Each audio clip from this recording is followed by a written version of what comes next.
अस्सलाम वालेकुम जी। मेरा नाम सलमान नूर है और उम्मीद है आप तमाम लोग खैरियत से होंगे। जी, मैं ये वीडियो रिकॉर्ड कर रहा हूँ बेसिकली डॉक्टर अफनान के आंसर में।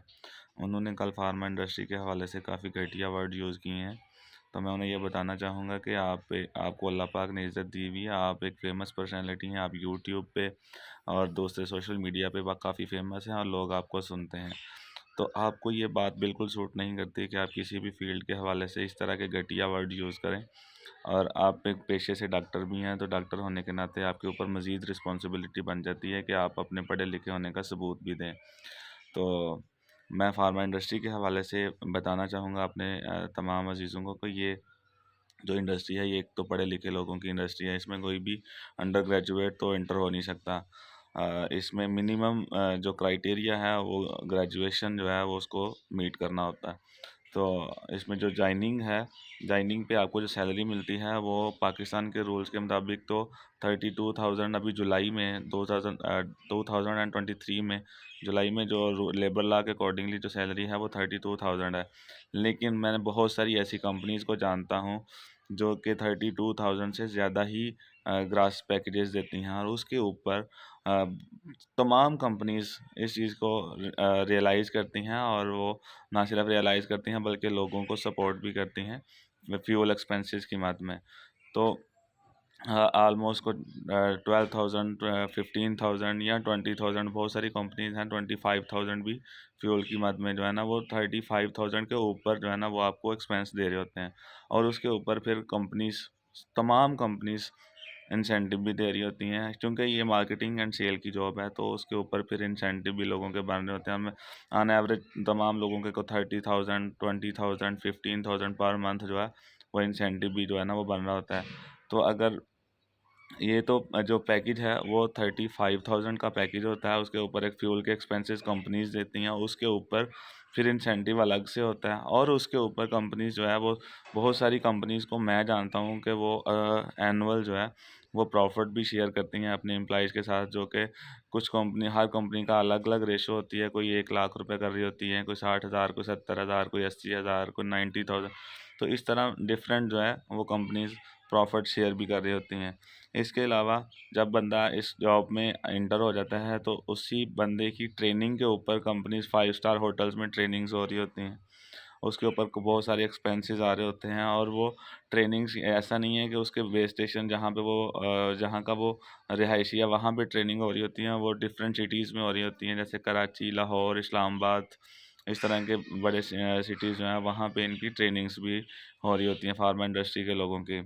और उसके ऊपर फिर इन लोगों की जो मीटिंग्स होती हैं वो भी 5 स्टार होटल्स में हो रही होती हैं, ठीक है। और उसके बाद जो सबसे मेन एज है कि कंपनीज इस चीज़ को रियलाइज़ करती हैं कि चूँकि ये जॉब मार्केट की है और तमाम लोग बाइक्स पे वर्किंग करते हैं, कुछ गाड़ियों पे वर्किंग करते हैं। तो इन लोगों का ज़ाहिर है खुदा ना खास्ता किसी का एक्सीडेंट हो जाता है तो जो अपनी और इनकी सेल्फ जो फैमिली है इनकी भी इंश्योरेंस, मेडिकल इंश्योरेंस भी हुई हुई होती है। और वो ऐसा नहीं है कि किसी भी छोटे मोटे हॉस्पिटल से, बिल्कुल अच्छे हॉस्पिटल आपके सिटीज़ के जो बड़े हॉस्पिटल्स होते हैं वहाँ पे आपको इंश्योर्ड होते हैं, वहाँ से आप इलाज करवा सकते हैं, इलाज मुआवजे की सहूलत ले सकते हैं। इसके अलावा यही फार्मा के लोग जब कोई भी मेडिसिन लॉन्च करते हैं डिफरेंट कंपनी से नई मेडिसिन आती है तो उसके ऊपर कंपनीज इनको स्वीनियर्स देती हैं, इनके फैमिली स्वीनियर्स होते हैं। इसके अलावा बहुत सारे अलाउंसेस होते हैं, बोनसेस होते हैं।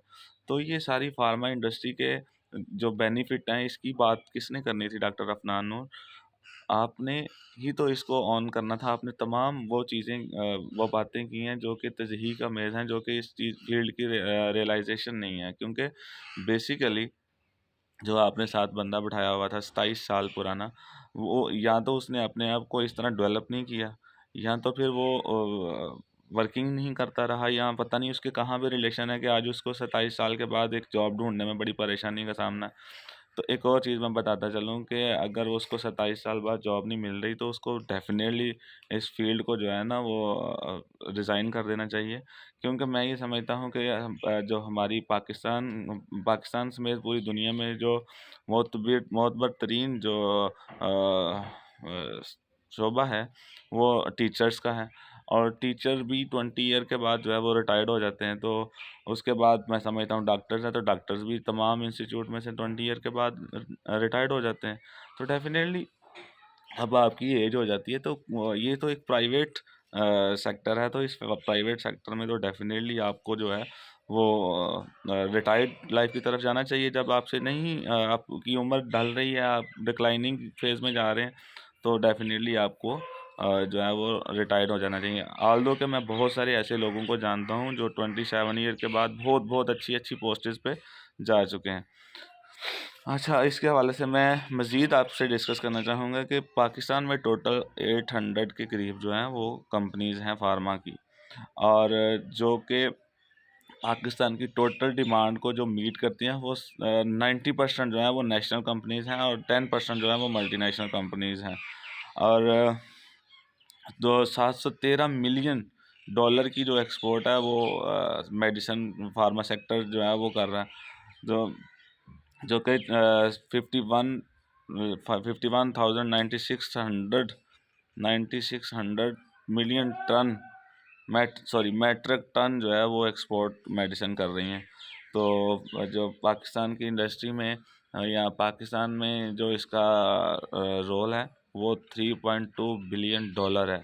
जो इसकी ग्रोथ है वो 1.69% है। और इसकी अगर कंपाउंड एवरेज ग्रोथ की मैं बात करूं, 5 साल के ग्रोथ की बात करूं, तो ये 12.5% है, जो कि हाईएस्ट रेट पे है। पाकिस्तान की इकोनॉमी जो है वो लास्ट ईयर से अभी जो है वो माइनस में ग्रो किया, -1.06 या 69 इस तरह का कोई फिगर है। तो फार्मा इंडस्ट्री जो इसने ग्रो किया है वो 1.69% से जो है ना वो ग्रो किया, सॉरी 1.59% से इसने ग्रो किया। तो ये एक ऐसी इंडस्ट्री है जो कि ना सिर्फ पाकिस्तान को कमा के दे रही है, बल्कि इसके साथ लाखों फैमिलीज जुड़ी हुई हैं, लाखों लोगों का रोज़गार इसके साथ जुड़ा हुआ है। तो आपको किसी भी फील्ड के हवाले से इस तरह की बात करते हुए, इस तरह के वर्ड यूज़ करते हुए कम से कम 2 3 4 दफ़ा सोचना चाहिए, क्योंकि आपके ऊपर प्राइम रिस्पॉन्सिबिलिटी है कि आपको लोग सुनते हैं। तो आप जो है वो इस तरह के वर्ड यूज़ कर रहे हैं। तो फार्मा इंडस्ट्री के तमाम लोगों में एक गम और गुस्सा है आपको लेके कि आपने इतने घटिया वर्ड यूज़ भी कैसे कर लिए, जबकि आप खुद एक डॉक्टर हैं। डॉक्टर और मेडिसन जो मेडिकल रिप्रेजेंटेटिव हैं, इनका एक रिलेशन जो है वो फैमिली रिलेशन समझते हैं डॉक्टर्स। मैं उसकी एग्जांपल इस तरह भी कोट करूँगा कि मैं 2 3 एग्जांपल बल्कि कोट करूँगा कि अभी लास्ट वीक की ही तो बात है कि मेरे कज़न की अपेंडिक्स जो है वो बर्स्ट हो गई थी, और दुबई से जो है वो आए हुए थे। तो मैंने रात को 11 बजे एक डॉक्टर को कॉल की है, डॉक्टर इश्तियाक हैं, मेरे बड़े पुराने दोस्त भी हैं। तो वो रात को 11 बजे सोए हुए थे, तो उन्होंने मेरी कॉल पिक करके मुझे ये कहा कि कोई मसला नहीं, आप अपने पेशेंट को जो है ना मेरे हॉस्पिटल में ले आओ, तो मैं उनका ऑपरेशन जो है वो कर देता हूँ। तो 11:30 बजे वो पहुँचे हैं, और उसके बाद उन मेरे पहुंचने तक उन्होंने तमाम स्टाफ को जो है ना वो अलर्ट कर दिया हुआ था कि मेरा एक मेडिकल रैप रिप्रेजेंटेटिव भाई जो है वो आ रहा है, तो उसके लिए किसी किस्म का कोई मसला ना हो। तो तमाम जो हॉस्पिटल का स्टाफ था वो अलर्ट था, और मेरे आते ही मेरी फ़ाइल सारी चीज़ें रेडी थी, और चूँकि पेशेंट कॉम्प्लिकेटेड था तो उसको फौरी तौर पे ऑपरेशन थिएटर में जो है वो शिफ्ट किया गया। और उसके बाद जब वो 2 दिन के बाद डिस्चार्ज हुआ, तो अ, जब उनका उसका बिल बना, तो डॉक्टर इश्तियाक ने इंतहाई कम बिल जो है वो बनाया ना। उन्होंने अपनी फ़ीस भी और हॉस्पिटल के चार्जेस भी बहुत ज़्यादा छोड़ दिए, सिर्फ़ ये कहते हुए कि हम आप लोगों को एज़ यूजुअल जो है वो ट्रीट नहीं करते, हम आप लोगों को अपनी फैमिली ही कंसीडर करते हैं। और डॉक्टर्स के साथ मेडिकल रिप्रेजेंटेटिव जो हैं, इनका जो ताल्लुक़ है वो एज़ अ फैमिली होता है। तो ये कभी कहीं पे भी कभी भी मेरा 10 साल का एक्सपीरियंस है, कभी भी इस तरह की तज़हीक या तज़लील नहीं हुई। हाँ, अलबत्ता हमें वेट करना पड़ता है, तो वेट हम इसलिए करते हैं, और डॉक्टर हम और हमें खुशी होती है कि जो चूँकि डॉक्टर्स की प्राइम जो प्रायोरिटी है, जो मेन रिस्पॉन्सिबिलिटी है वो पेशेंट है, और हमारे लिए भी जो पेशेंट है वो इंतहाई ज़रूरी है, और पेशेंट चेक होने के बाद ही हमें मिला जाता है। तो ये एक इंतहाई अच्छा मतलब हम समझते हैं कि हम कभी भी जब हम ड्यूरिंग पेशेंट मिलते हैं, तो हमारी ये कोशिश होती है कि हम मिनिमम टाइम में मिनिमम सी बात करके, छोटी सी बात करके तो हम निकल जाएँ, ताकि पेशेंट को परेशानी का सामना ना करना पड़े। तो हमें कभी किसी डॉक्टर ने यह नहीं फ़ील करवाया कि ये तज़हीक अमेज़ या तज़लील अमेज़ जो है वो इंडस्ट्री है या जॉब है। तो डॉक्टर अफनान, आपको ये सोचना चाहिए कि आप किस इंडस्ट्री के हवाले से क्या बात कर रहे हैं। और आपकी वो वीडियो देख के मुझे ये फ़ील हुआ है कि आप अपने जो क्लिनिक पे लोग आते हैं उनकी तज़लील करते हैं, और आप जैसे लोग हैं इस इंडस्ट्री में, डॉक्टर कम्युनिटी में कुछ चंद लोग हैं जो इस तरह सोचते हैं।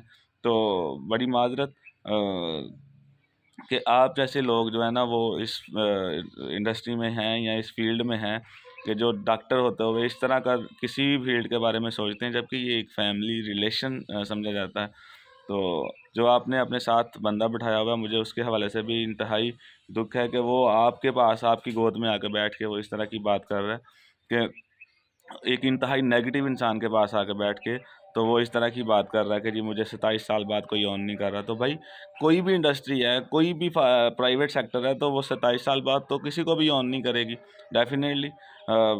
आप किसी भी तरह की सेल मार्केटिंग की जॉब ले लें तो वो यंग लोगों को ही प्रेफर किया जाता है। आपने अपने क्लिनिक पे कितने के लोगों को 50-60 साल के ऊपर जो है वो लोगों को रखा हुआ है, आप ज़रा खुद बताते ना कि आपके, मुझे नहीं पता कि आपका क्लिनिक कहाँ पे है, आपका हॉस्पिटल कहाँ पे है, लेकिन मैं ये डैम श्योर हूँ कि आपके क्लिनिक पे भी यंग लोगों का ही स्टाफ होगा। तो लिहाजा डॉक्टर अफनान, आपको कई दफ़ा सोचना चाहिए किसी भी फील्ड के बारे में इस तरह के घटिया वर्ड यूज़ करते वक़्त। ये आपकी सोच की अक्कासी करते हैं और ये आपकी तरबियत की अक्कासी करते हैं। इसका मतलब ये होता है कि आपकी तरबियत अच्छी नहीं हुई हुई, इसलिए आपसे ये वर्ड यूज़ हो रहे हैं। तो लिहाजा next time be careful about pharmaceutical. Thank you very much.